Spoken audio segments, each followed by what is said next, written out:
Charles, sino ba itong si Senusi at bakit siya na-detain?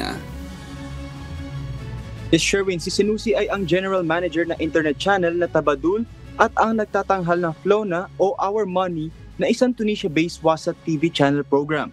Batay sa Facebook page ni Senusi, ang channel at TV program ito ay pangunahing nakatuon sa isyung pang-ekonomiya at panlipunan. Nawala ang kontak kay Al-Senusi ilang oras pagkatapos niyang dumating sa Tripoli mula sa Tunisia.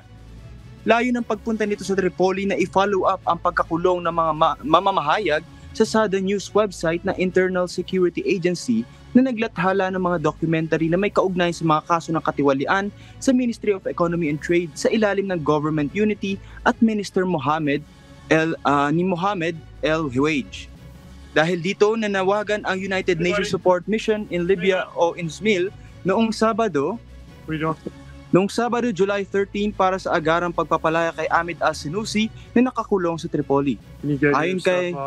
Ayon kay United Nations Poverty Representative na si Stephanie Corey, sa bahala ang ahensya sa mga ulat ng mga paglabag sa buong bansa ng mga partikular na ang paulit-ulit na pattern ng pagdukot o arbitrary arrest at pagpigil sa Libyan. Hinimok rin ng UNSMIL ang mga otoridad na protektahan ang mga mamamahayag at manggagawa ng media na gumagamit sa kanilang karapatan at kalayaan sa pamamahayag. Balik sa iyo, Sherwin.